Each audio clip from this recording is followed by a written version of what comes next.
no.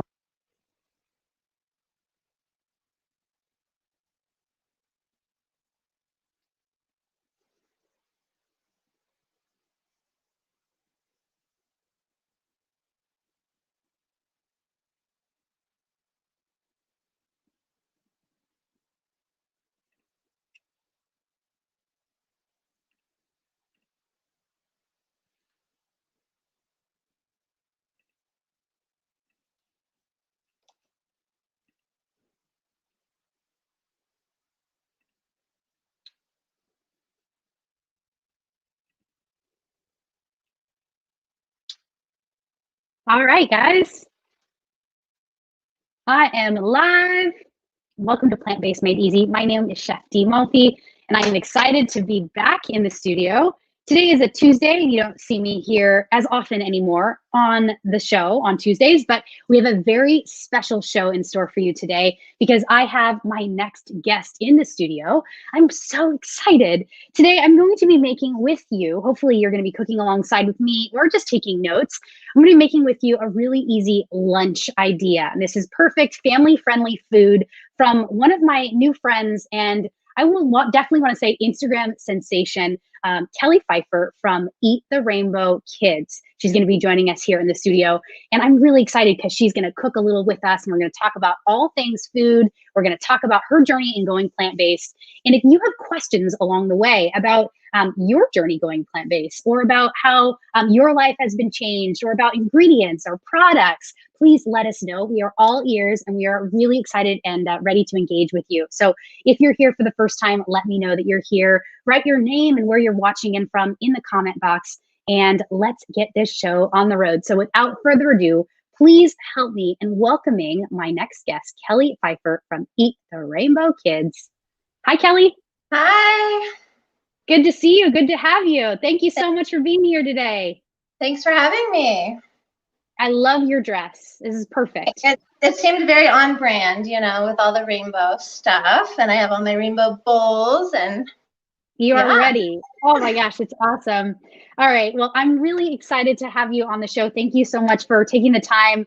You are a busy lady with all that you have going on, not just with Eat the Rainbow Kids, but your other Instagram account, Nausea Nourish.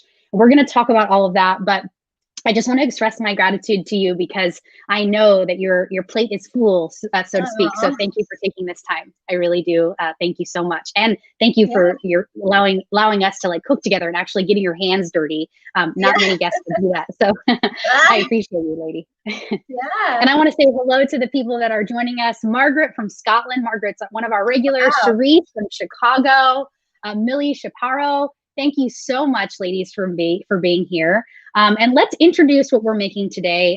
Kelly and I both did a little Instagram-ing yesterday to invite everyone to watch. We are going to be making a delicious NACHOS Supreme Salad. And when I first mentioned this idea, Kelly, you were kind of all game initially. And I think the reason you were is because you're all about easy lunch ideas, easy dinner ideas, family-friendly food. Is that right? That's true. And I think taco salad is the perfect way to include lots of colorful veggies, and everyone can kind of mix and match and make their own bowl that they really love. So we have tacos and taco salad nights all the time here. Yeah, it's one of the staples in our home too. So the cool thing about this recipe too is that you can use any of the elements like Kelly's talking about. You can make it your own. And this recipe in particular comes straight out of my issue 6 Plant-Based Made Easy Cookbook. If you guys haven't downloaded this yet, please do so. It is a really awesome cookbook. This is going to help you feel and fuel for the month of January, or really any time, because you can pick it up at any moment.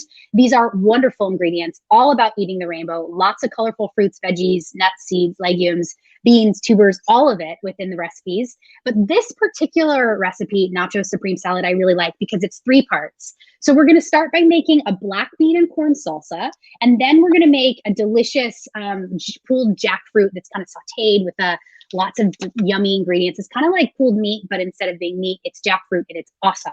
And then Kelly and I together are going to make a homemade nacho cheese sauce because that's the color that corresponds to this recipe according to the Eat the Rainbow page today. And that's where we fit in. So I am excited and I'm hungry. Let's get cooking. All right, Kelly? Perfect. All right, first things first, we're gonna make black bean corn salsa. Really super simple. First thing that you wanna do is get some black beans. I don't know about you, Kelly, but I love to get organic black beans if I can find them. Today, you guys, I've rinsed them and I've drained them. Let me do an overhead cam. And I like to rinse and drain so that you can actually remove about 30% of the sodium. You can see they kind of get nice and dry, and that's good for a salad. So I'm gonna add them to a bowl here. And now you want to add corn. Now it's winter where I live, and so corn, it can be hard to come by in the grocery store. It's not actually in season right now, but frozen corn is great. But I did actually find 2 ears of corn at the global market, so I'm gonna use it. And I'm just gonna cut it right off the ear. And so I like to shuck it really clean, dry it really well. And then if you can't hold the base, this one's easy because I can kind of hold it and grip it. And I'm just going to literally just like grab the kernels with my chef's knife all the way down the cob. And it might take a few turns. It's okay if you get splattered, corn splatters all over. And frozen corn is great too. Like I said, if you are gonna opt in for frozen corn, or regular, I should say, I really want you guys to try to get organic if you can. Corn is really one of these ingredients where it can be GMOs. So it can be a genetically modified organism here in the US. And so I really kind of want us to enjoy corn organically if we can find it. It's easy to find frozen organic corn, sometimes very difficult to find organic fresh corn, which this is. Happened to be out of season and organic. So I got like double lucky. You're lucky because of California, I think, too, right? You have a little bit more produce there than in Colorado. Yeah, and Kelly, tell us, you're located in Colorado. What's the weather like there right now? We're supposed to get snow again. It was -1 when I woke up this morning. So yeah. Right? Woo! Wow, that's awesome. If it was -1, you wouldn't see me in a dress like as cute as you. So I commend you. You're used to it. That's awesome. All right, so I got corn everywhere, but that's okay, part of the fun. I'm just adding everything to the bowl together. The next thing that I want are another organic ingredient, really important, tomatoes, and probably another one of these California fresh ingredients, easy to find here, maybe not so easy to find elsewhere. Kelly, can you find fresh tomatoes right now in the market? I do, yeah. You can, okay. So, and kind of all year round for you? Yeah. So it's probably where you're living, it's probably greenhouse grown, is my guess. Right. Yes. And then even in California, greenhouse grown during the off season, really only spring and summer are they grown in the soil. But either way, they're really great. Greenhouse tomatoes are awesome. They really have the same level of sweetness and the same kind of level of tartness that you would find if they are soil grown, and they're really good. But here's another ingredient where we really do want to make sure these are organic, okay? So GMO tomatoes here in the United States are 100% of conventional crops. So we really do, if we don't want GMOs in our body or in our gut microbiome when we ingest them, we really want to opt in for the USDA organic or farmer's market organic, meaning it may not have that qualification and that label according to the USDA certification, but you know for sure you can ask the farmer and they will tell you if it is or not. So I'm going to use some of these. These are cherry tomatoes, but anything you can find, heirloom, grape, it doesn't matter. Even beefsteaks truly doesn't matter. Just dice them up, throw them in the bowl.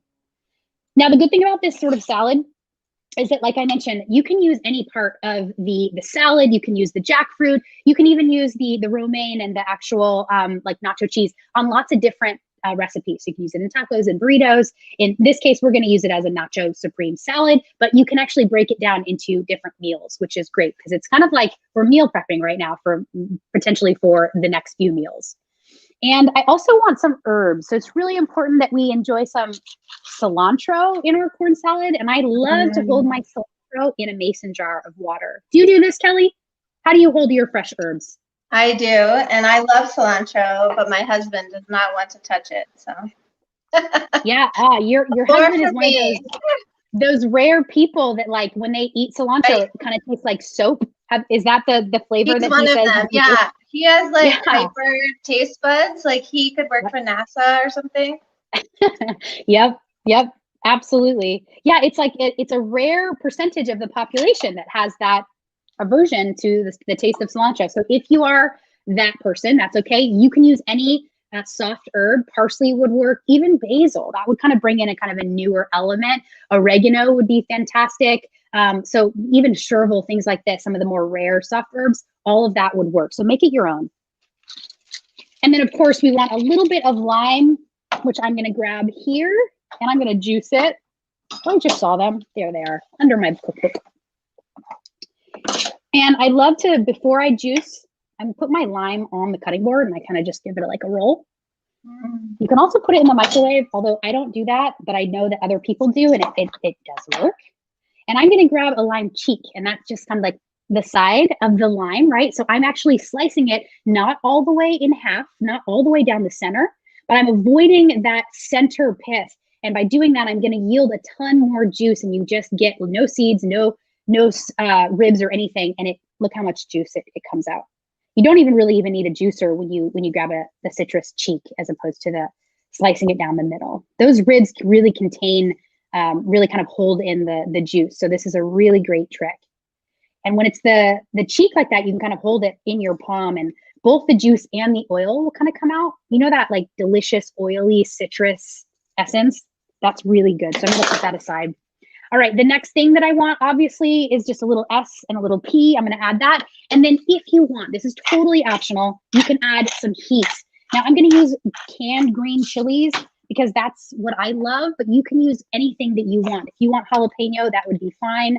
I'm gonna just use a tablespoon of the diced green chilies, which I have here. And I absolutely love these. I try to get them at the market wherever I can. You guys see it's a 4-ounce can. I'm pouring in some of the juice, but I'm also showing you the label, and I want 1 tablespoon. So they're hatch chilies, and they're fire roasted, and they're pickled, and they're really, really yummy. Put that aside, and that's it. That's the black bean and corn salsa. So delicious. It really does get better as it sits. So in the next couple of days, this is gonna get more full of flavor. But delicious, right? I mean, who wouldn't want just that? It's very colorful, super vibrant, really good for us. So I'm gonna put this aside. And now, Kelly, let's make some jackfruit. And I know that you like jackfruit. I've seen you make recipes with jackfruit in the past. Yeah. And tell me what you think, you know, like what's your favorite way of using it? Do you have like a, you know, a special type of way that you and your family love to enjoy this product? I love it in Mexican food. So we make it with nachos and tacos and that kind of thing mostly. Yeah. It's so great because it really looks like pulled pork when you know, it has that texture and is a great substitute for a vegan plant-based meal. It really does. I'm just gonna take more.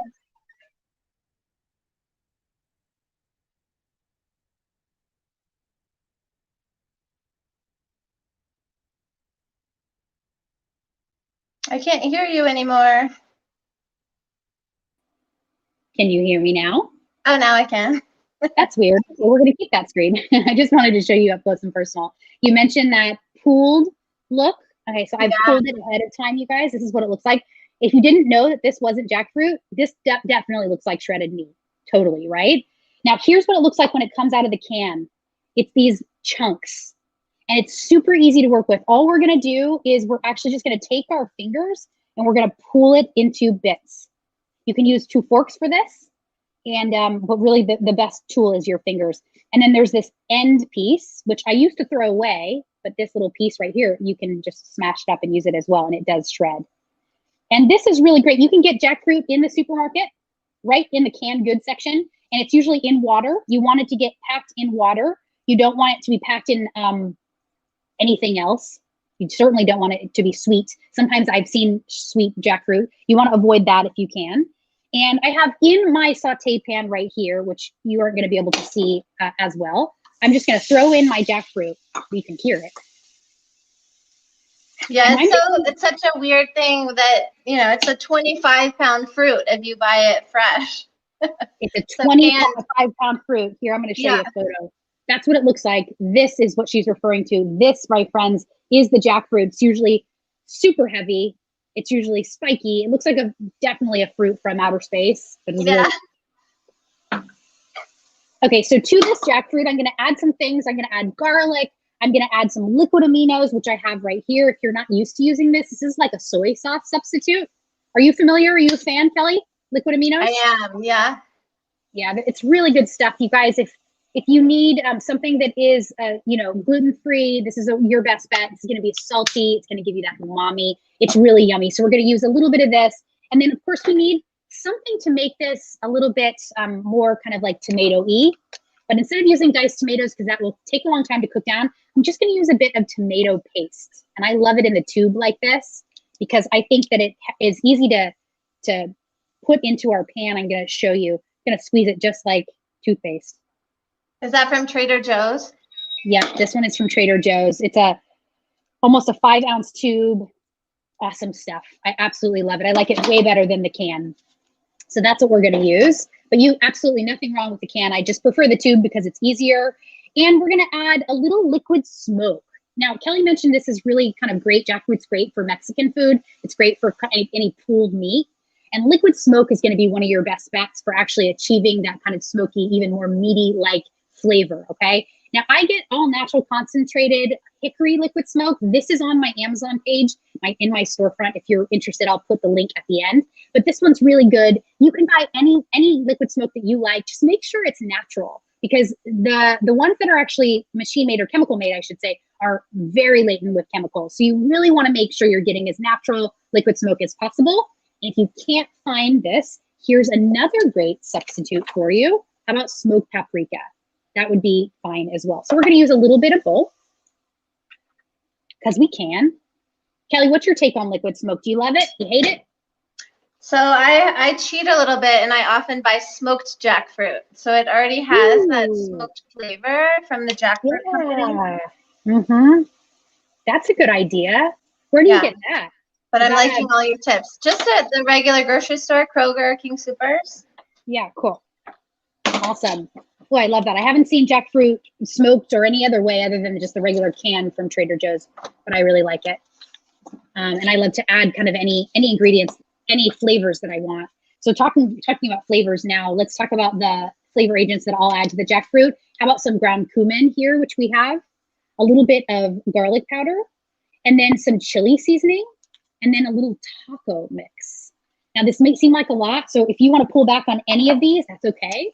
But it's just kind of going to make it, that taco salad, nachos flavor, which I really, really like. And I'm just throwing it in. This is not rocket science. You can actually add as much or a little of everything as you wish. That's the best part about tacos. Yeah, you can't mess it up. Right. Yeah, absolutely. Okay, I'm going to give this a quick mix. And as I do this, Kelly, I want you to tell me more about your brand as an influencer online. Can you just let us know, what's your journey been like? Yeah, so I started out as an accountant for 10 years, fun fact. And then it really started with my daughter when she was born, and I realized I had this heavy weight of responsibility, like I'm in charge of what goes in her mouth, right? So then I started thinking, organic, fruits, veggies, how can I nourish her, even when I wasn't necessarily nourishing myself at the time? And that was where the journey started, and I decided I really loved, kind of like you said, just like a little bit of this, a little bit of that, like recipes that weren't recipes, like creating and being an artist with the recipe rather than exactly following things to a T. And I got into the photography aspect. My husband is a web developer, and he said, you should start a blog. So that was in 2012. 9 years ago, I started my Nausea Nourish blog, and I just developed it into a business. And eventually, like 6 years later, I quit my accounting job to do this full time. I love the photography aspect. I love colorful, healthy eating, and it's evolved as I've evolved, right? As a human, as an eater of food, and my husband went vegan about 1.5 years ago, and I always joked with him, like, I could be vegetarian, but you could never be, because he didn't like vegetables at the time, right? Like, he just liked meat and potatoes, and I'm the one eating all the colorful, beautiful things. And so, but he was the one that took that jump first. It was important to him from an environmental standpoint, from animal welfare. I mean, actually, I would say health was kind of like his least priority. And that's where I came in. We're like, okay, I love this vegan attitude, but like, let's make sure that it's whole food plant-based and really focus on nourishing our bodies and being good to the environment and to the animals. And so my daughter and I, you know, we helped support him for that 6 months or so. You know, I made mostly plant-based meals, but my daughter and I weren't vegan at the time, I would say. So at the time, you were still cooking some of your meals for you and your yes, separately. And then in January of last year, the Veganuary is like a big thing, right? Where people can test out being vegan for a month. Like, what would that look like for me? And so we did that, and it just kept on through the rest of the year. And right now on my Nausea Nourish page, I'm sharing vegan tips, Veganuary tips. So each day I kind of share a new tip about how to go plant-based as a family, how to do it with kids. You know, things like this jackfruit, like take a favorite meal of yours, nachos or tacos, and veganize it. And it doesn't have to be that difficult, right?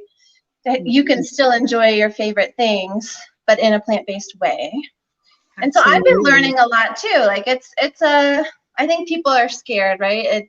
It feels so different. Like normally our mindset is, what meat are we having with this meal? And then you plan the rest of it around that. And so how you go about meal planning and recipe planning changes when you're plant-based. And anyway, it's just been a fun learning journey. I totally got off topic with my pages. Nausea Nourish is now primarily plant-based, and my Eat the Rainbow Kids page is a little bit of everything, but still mostly dairy-free and vegan. So I love it. I love that you describe Nacho Nourish. Your page on Instagram there is more of, you know, kind of adult focused. And then Eat the Rainbow Kids is really family friendly food. And it's wonderful to see how quickly you've grown. And I absolutely love your feed, especially Eat the Rainbow Kids, both Nacho Nourish and Eat the Rainbow. But there's something very beautiful and intriguing about your food photography, but about how you actually set up the page. So you guys, she actually will scale her entire page to actually feature a different color of the rainbow and different food offerings of the rainbow. And it literally morphs into a rainbow throughout the feed every day. So it's fantastic what you're doing. I absolutely love it. Thank you. It's definitely fed my creative, you know, tickle, and I've been able to really make that page what I want. You know, it was less about work and less about my job and more about just, I love these things, I love these foods, I love these colors, and see it take off has just been really amazing. So cool. And so cool to hear about your journey and deciding to go plant-based, but really first supporting your husband in that. That's awesome. And then through that experience, learning enough about it for you and your daughter that you guys took it on yourself. And I love your comments about how you really kind of realized that it was so much more than just what you're eating on your plate, that it really had environmental impact and impact on animals and the state of the world. And I just want to put a comment here. This is from Danny Green. He says, I relate, environment and animal welfare is more motivating for me than the health aspects. So thank you so much for sharing that, Danny. That's awesome. And here, this comes from my mom, Kelly. Kelly, I love your philosophy, she says. Yeah, I do too. You're awesome. All right, so let's make some nacho cheese. I think that's what people really want out of this recipe. So let's do it together. Yeah. You're gonna do it in a blender, is that right? Yes, is that okay? Absolutely. Yeah, you can do it in a blender or a food processor. We're both using blenders today, but it will work in either machine. So let's start with the cashews. Kelly told me yesterday, I'm setting a timer so that I soak my cashews and I don't forget. Let's show our soaked cashews. These are really easy to put together. I actually soak cashews all the time. I always kind of keep a jar like this, a glass jar in my refrigerator, soaking with cashews. I do this because I use these for making sour cream. I use it for making yogurt. I make it nacho sauce. Anything that you want creamy mixture for, soaked cashews are going to be your friend as a vegan or a plant-based person. So we want a little bit of soaked cashews, about 3/4 of a cup. And we want just about a 1/2 cup of water. Now, you can use the water from the soaking liquid, or you can use fresh water. It doesn't matter unless you know you have a reaction to the soaking liquid. So I'm going to throw everything in because I recently realized I don't have a reaction to the soaking nut liquid. But if you do, that is okay. And what is happening is that your gut specifically responds to the phytic acid. So that just means you want to rinse your cashews before you add them and then add fresh water, okay? And I have that here just so I could show you. All right, the next thing that we want to add is a little bit of nutritional yeast. So also known as nooch, right? The plant-based or vegan specialty. That I love that Kelly's showing you from a bowl. I'm showing you in the bag so that you know what it looks like. We're going to use a little bit of this, about 1/4 cup. This is going to add a cheesy element. It's really, really good for when you want things to start to taste like Parmesan cheese. Ooh, it got some in the air. And now and in my throat. Ooh, happens. All right. Now, if you want to do this next step, it's optional, chilies. And I really like my nacho cheese just a touch spicy. So I'm going to use the green chilies. I'm going to throw those right in. And then I'm going to use a little bit of lime juice, which I have, and a little bit of garlic powder. So I'll add those ingredients as well. Now, the lime juice, you really just need a little bit. This is just for an acid balance. And garlic powder or regular garlic, either or will work. I think I'm going to put this in my squeezer now. Makes it easier. And if you don't have all these ingredients smell so good too, and I was like putting them out. It's so delicious. You really do. You know you're having nacho cheese when it starts to smell like nutritional yeast and soaked cashews. All right, the next thing that we need is miso. All right, so absolute important ingredient if you are trying to be salt-free. So I know some people here in our community are whole food plant-based, meaning they don't eat any of the SOSs, those are the salts, the oils, or the sugars. And so one of the great substitutes for being salt-free is miso. And I like mellow white. Kelly, what kind are you using today? Organic mellow white. Okay, so you're using the same kind. This is fermented soybean paste, and it's really, really good for us. It's really good for our gut microbiome. So I'm going to use about 2 teaspoons of this. And Millie, I love putting it. Oh no, Millie's asking, what is your page? I'm just going to say it again. It is Eat the Rainbow _kids on Instagram as well as on Facebook. So check that out. Kelly, what were you saying? I was just gonna say I put the white miso in everything, like sauces, soups. It's one of my favorite ingredients to use. It really is. It's gonna give you kind of like another umami bomb flavor, and it's gonna round out everything. And then in terms of flavor agents, I'm gonna use a little cumin. Kelly, you can too if you want. And then just for that golden color, I think it's really important to add just a little bit of turmeric. Now, we talk about turmeric a lot here on Plant-Based Made Easy. This is not only going to give you lots of color, but it's going to give you a really nice anti-inflammatory effect in the body if you combine it with black pepper. So we're going to actually add it with a little bit of black pepper. Kelly knows the trick because she's doing it already. That's it. And if you want just a little bit of sea salt, what's your favorite salt, Kelly? Are you sea salt, kosher salt? What do you use? Yeah, I use sea salt, coarse sea salt usually. Yeah, okay, cool. All right, so let's blend this up. And it just takes a second. You just want to blend it until it's nice and pureed.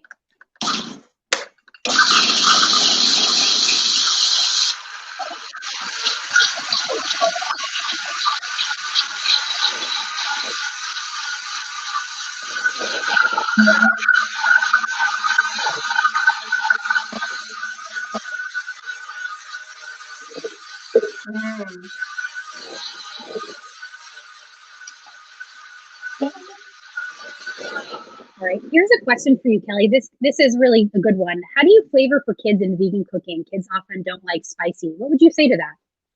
Yeah, I think there's a difference between spice, like a turmeric or a cumin or that kind of thing, and spicy, meaning too hot for the taste. I think kids often love some spice to their food. They don't want to eat something bland.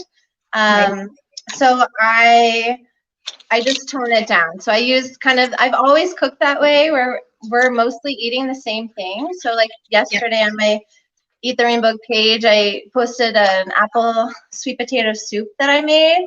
And I kind of showed a kid's version there, but then over on Nausea Nourish showed the adult version with all the crazy toppings and fun things like that. So it's like we're eating the same thing, but in a slightly different way. Mm-hmm. That's great. Yeah, that's what I would say too. I love that question. And it's just kind of a good reminder that you can just slightly modify the recipe and then make it work for the family. Right, or hold something back, like blend it all together and then later add the chilies, you know, for the grown-ups, that kind of thing. Absolutely. All right, I needed to blend mine just 1 second longer, so I'm gonna go. Mine was a little thin. How's yours doing, Kelly? Yours is okay? It's doing good. All right, I'm gonna blend mine.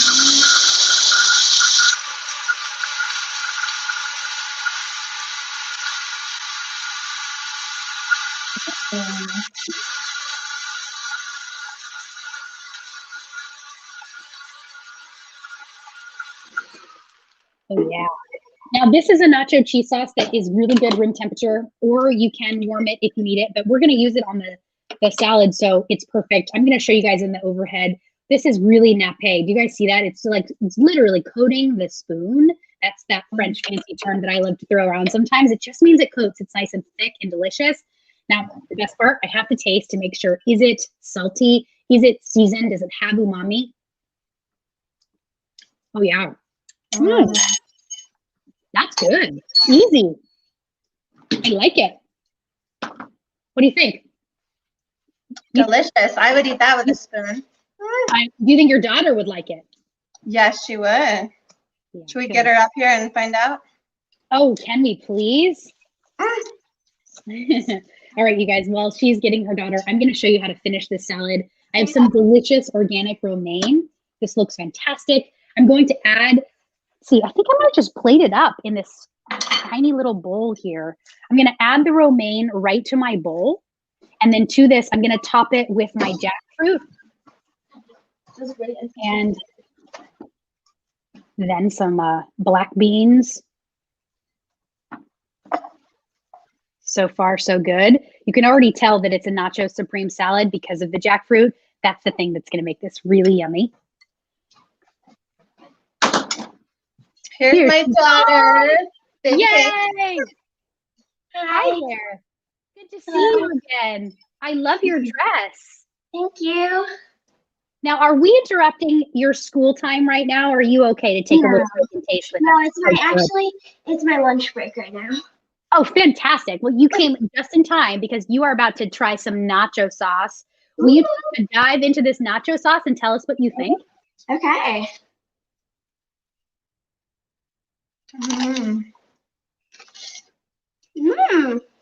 Yeah?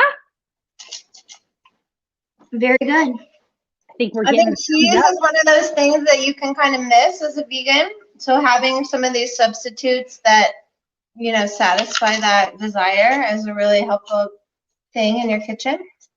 Absolutely. It really is. And I'm going to finish my salad with a little nacho sauce. So here's how I'm going to do it. I have the nacho sauce as well, and I'm going right over it. And this nacho sauce is totally vegan? It's totally vegan. Everything in here is a plant. And this, my friends, is the Nachos Supreme Salad. Now, would you guys eat this? Does this look like something that you would make for yourselves for family time? Yum. Yeah, this looks really good. It turned out delicious. It turned out easy. It turned out perfect and ready for my belly. I think I need a little taste because you guys are eating. So I'm going to give it a little quality control. But before I do, I just want to give this food a little gratitude. Thank you, food. And here we go. Yum, yum. A little bit of everything. Jackfruit, sauce. Cheers. Beautiful and nourishing. So good. Winner. Absolutely fantastic. Yum. You guys try this recipe.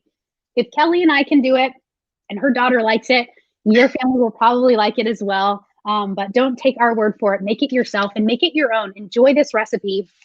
Kelly, thank you so much for being here. I really appreciate you. I've had a great time getting to know you over the last few months. And thank you for everything that you're doing online. It's fantastic. Thank you for having me. Yeah. Now, if people want to get in touch with you, can they get in touch with you through your new blog at Eat Rainbow Kids blog, or is Instagram the best bet?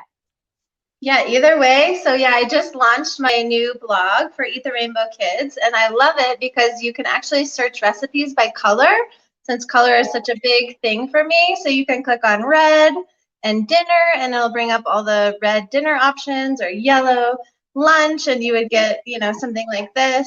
I think a lot of times people worry about eating the rainbow. It's like every plate has to be rainbowy. But as we think about the colors throughout the week, as we're shopping around the store, if you focus on one color each week, you're naturally getting that variety of nutrients. And yeah, so thanks for having me. Please check out my blog and my Instagram, and more colorful, yummy things ahead. Fantastic. Okay, I put the links right here in the comment box. If you do want to get a hold of her or see any of her work, check out at Nausea Nourish and at Eat the Rainbow_kids, you guys. Thank you so much, everyone, for joining us today. Please come back on Thursday. I'm going to be back in the studio for our snack day. We are going to be making a plant-based beans and toast. It is delicious. And have a wonderful rest of your day. We'll see you next time. Bye, everyone. Bye.